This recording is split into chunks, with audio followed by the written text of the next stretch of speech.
it has to send it to the treasury. So at the end of, for example, this location, at the end of the day, one person came here and said, look, I need $8 million. I deposited with your branch. I need that. And this head office is, for example, 4,000 miles away also. So if money comes from treasury to this location, it takes 2 days, right? So this is bank B, this is bank A. So bank B has a problem of surplus, and they are on the capital, their treasuries are in the capital, right? For example, in Beijing is the capital, so all the head offices are in capital. So it's very easy to transfer 8 million here rather than 8 million to 4,000 kilometer. Here this person is asking. Yeah, And of course. This bank branch is also near this bank branch.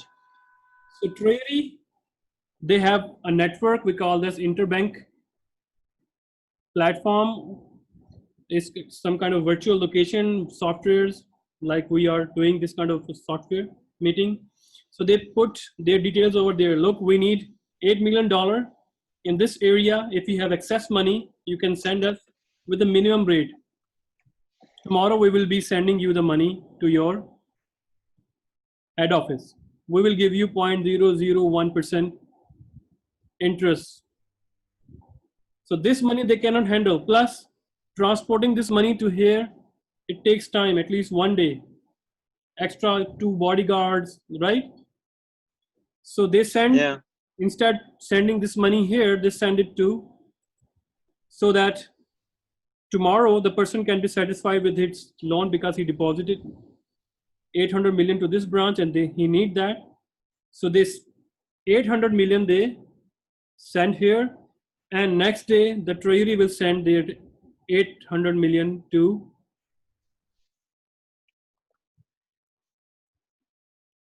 he deposited 100 million, not 10. Sorry, because he needs 800 million. So they will transfer 800 million to B in a matter of 1 hour, right? And the remaining 200 million, they can save it with here, or they can wait, collect the money in their vaults, and when their security vans, they come, they deposit here, and they can transfer their money to treasury of their headquarters. So at the end of the shift, or at the end of the closing of the bank, the surpluses and shortages can be, and it is unavoidable. Sometimes too much people came for withdraw the money. Then banks need some money. Sometimes no one come here to withdraw. Instead, people are coming to the bank to save the money. So in that case, bank will have surplus, and that surplus should be utilized. So this is the interbank transaction they do normally at the end of the shift. The surplus will go to the needy branches, needy banks, different banks, and shortages, so that shortages can be satisfied. Plus they earn some profit, some interest. So that is why they are earning.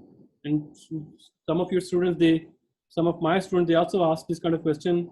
We deposit our money to the bank, and banks do nothing but look at their profit, $100 billion, $200 billion, right? Even in crisis, they are having too much profit, even though they are not lending money to the companies because there is recession. So different services like check services, online transaction services, SMS services, and the interest that they are earning over the night, we call this repo rate.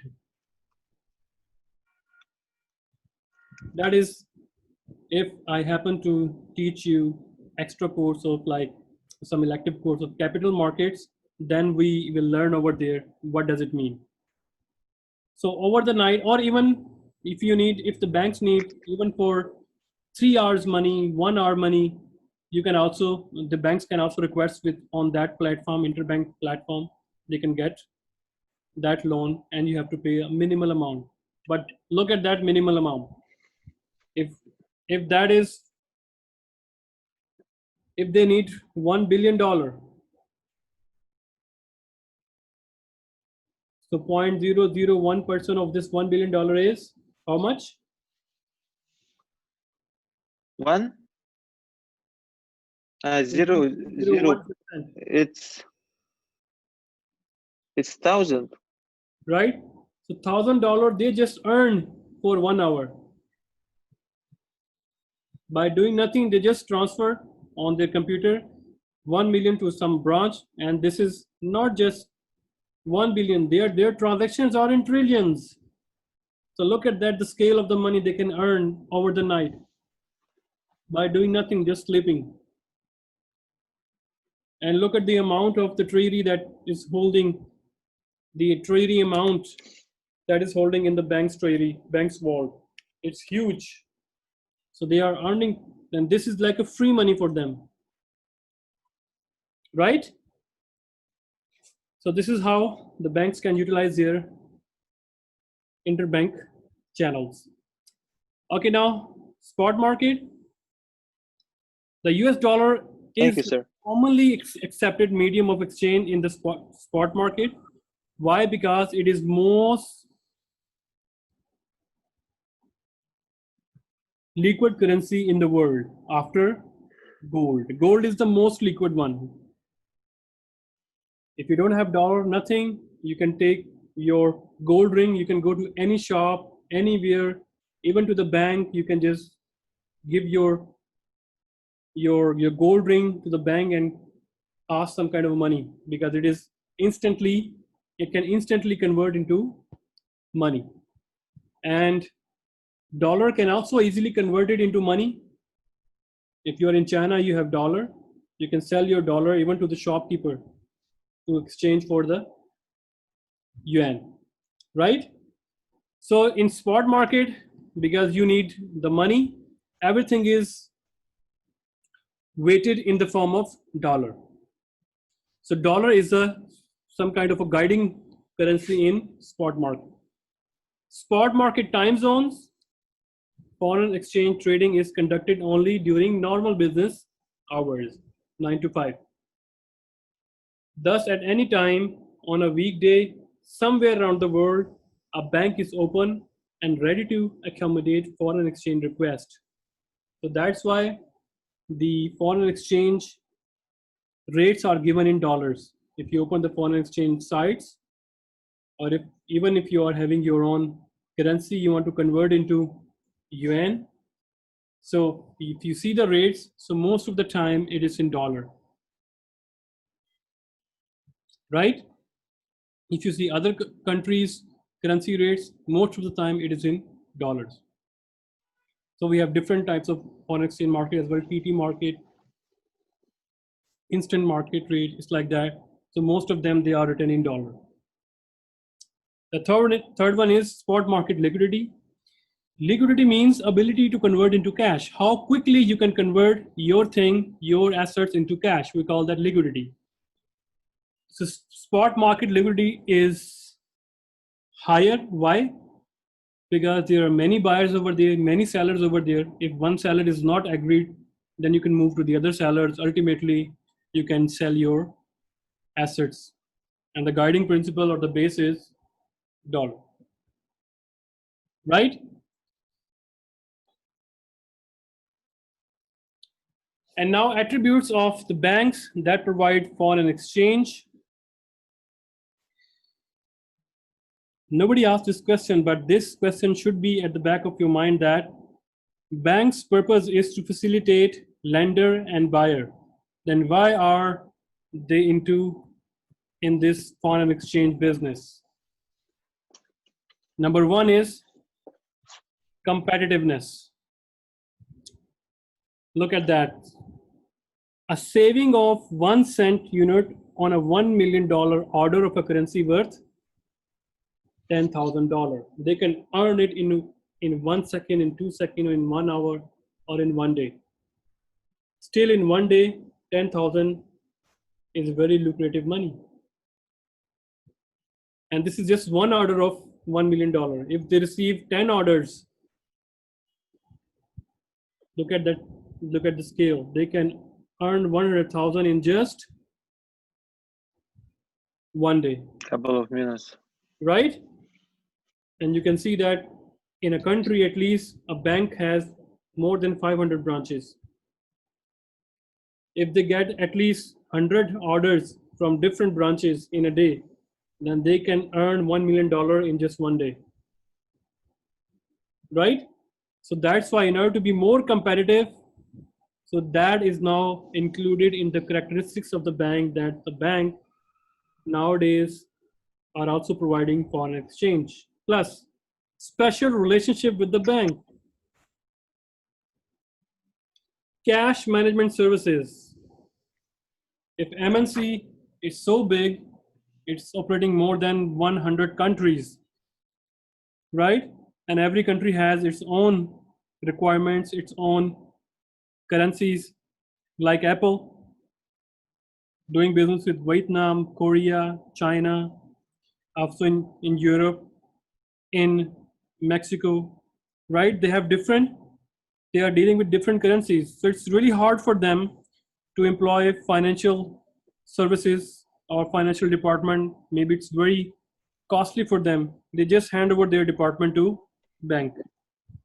And they say that, look, you are allowed to have our cash management services, and we will be giving you some commission on that, or we will give you some money. So the other relationship is that, what if Apple wants to establish its business in South Africa? And what is the currency of South Africa? Rand or Rand, right? So for example, they need 10 billion Rand or Rand, because I saw some news.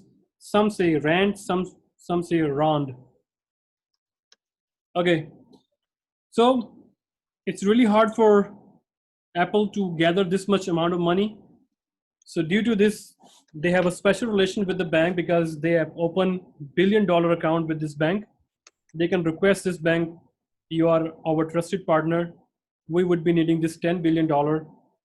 And remember, it is really hard to gather 10 billion Rand in the market. Why?